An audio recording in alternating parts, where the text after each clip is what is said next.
Oke, sekarang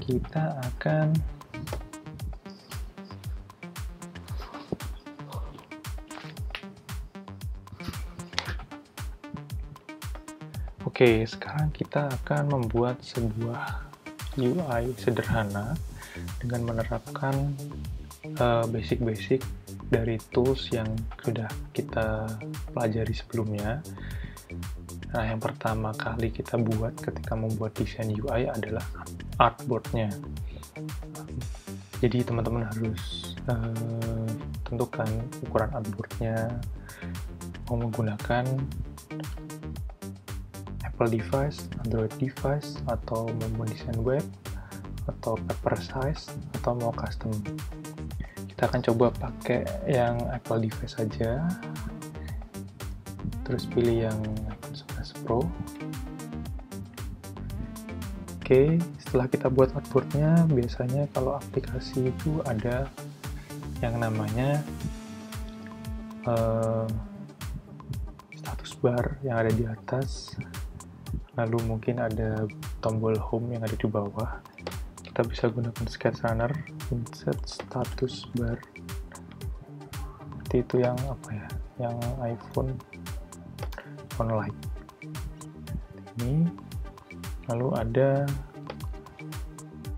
home indicator yang iPhone Portrait Like. Kemudian misalkan kita membuat shape dengan rectangle, kita mau buat button nih pertama, jadi buat rectangle kan. Rectangle biasanya di iPhone itu ukuran height-nya sekitar 50, width-nya 315 atau 325. Nah, untuk centering, misalkan kita terlalu minggir, kita centeringnya bisa menggunakan drag. Nah, ini langsung ada garis-garis merahnya, ini langsung center. Atau bisa menggunakan ini di atas sini. Ini ada fungsi untuk align to left, align to center, align to right, align to top, align to middle, dan align to bottom. Ini bisa diklik center, tengah, misalkan mau di tengah. Nah, buat melihat jarak antara margin atau padding kiri kanan atas bawah, teman-teman bisa klik tombol Alt seperti ini ke objek atau artboard. Jadi misalkan ini sudah kelihatan jarak kiri kanannya 25 pixel. Atau misalkan kita bikin lagi button di bawahnya, kalau ingin melihat jarak antara keduanya, maka arahkan kursornya ke objek yang atas, lalu di Alt. Ini berarti 28 pixel. Seperti itu. Kalau sama artboard berarti jarak dengan artboard. Tombol Alt untuk mengukur atau melihat guideline ukuran dari padding atau margin. Oke, kemudian biasanya kita set corner radiusnya 5 pixel, lalu bordernya dihilangkan, terus warnanya kita bisa gunakan misalkan warna biru. Segini. Oke.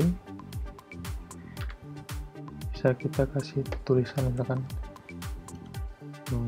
button.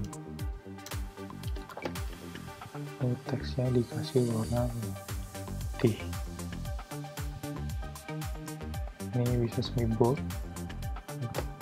Karakter spacingnya di 0 saja. Nah, untuk men-centerkan teks dengan background ini biasanya digunakan fitur align tadi, di select text dan rectangle-nya, lalu pilih yang align to center dan align to middle. Kalau sudah, ini bisa kita group, lalu dikasih nama button. Nah, ini akan kita buat sebuah simbol button yang nantinya kita akan gunakan button ini ke beberapa desain. Bisa pilih create symbol. Nah, nanti mungkin teman-teman akan ngasih nama di sini button biasanya kita menggunakan garis miring untuk membuat spasi foldering atau kategorisasi. Nanti jadi ada button primary aktif misalkan seperti ini. Nanti kita bisa men-set layoutnya juga. Jadi ketika teman-teman kecilkan buttonnya, dia langsung auto layout menyesuaikan dengan ukuran. Itu bisa disetting nanti saja. Kita create simbol. Nah, maka di sini sebelumnya tadi kan di sini di bawah page tidak ada namanya page symbol. Setelah kita create simbol, di bawahnya muncul page symbol. Nah, ini adalah button simbol primary aktif. Biasanya kita setting layout di sini. Jadi auto layout itu sangat berguna ketika teman-teman memperbesar, memperkecil button. Contohnya ketika kita menggunakan button yang ada ikonnya.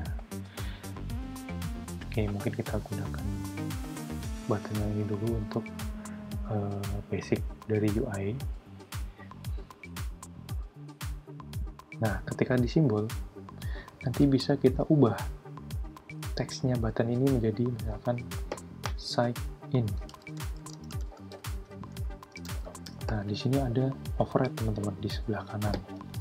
Ini bisa digunakan sebagai button yang berbeda-beda. Misalkan ada sign in, lalu ada button register. Nah, kalau misalkan teman-teman tadi kita belum atur ininya teks alignmentnya, di sini masih rata kiri. Jadi ketika diketik lebih panjang, jadi dia akan terus ke kanan, jadi yang kirinya kosong. Nah, biasanya berarti kalau button yang rata tengah, teksnya harus di rata tengah. Fine. Ketika kita edit masternya di simbol, nah ini namanya simbol ya, jadi satu button ini ketika kita edit masternya di simbol, itu langsung semua button yang menggunakan dari simbol itu terupdate. Jadi nggak perlu kita edit satu-satu. Contohnya misalkan kita ganti warnanya menjadi hijau, simbolnya ya, bukan di button per page-nya tadi. Nah, maka di sini juga akan langsung terganti warnanya. Mungkin ada yang tanya di sini, misalkan aku mau button yang atas warnanya merah, warnanya yang bawah warna biru. Bisa sebenarnya kita gunakan seperti ini. Jadi ini lebih expert lagi. Teman-teman harus buat warna itu sebagai simbol juga. Misalkan color fill blue. Ini bikin rectangle, lalu diberi warna dengan warna biru.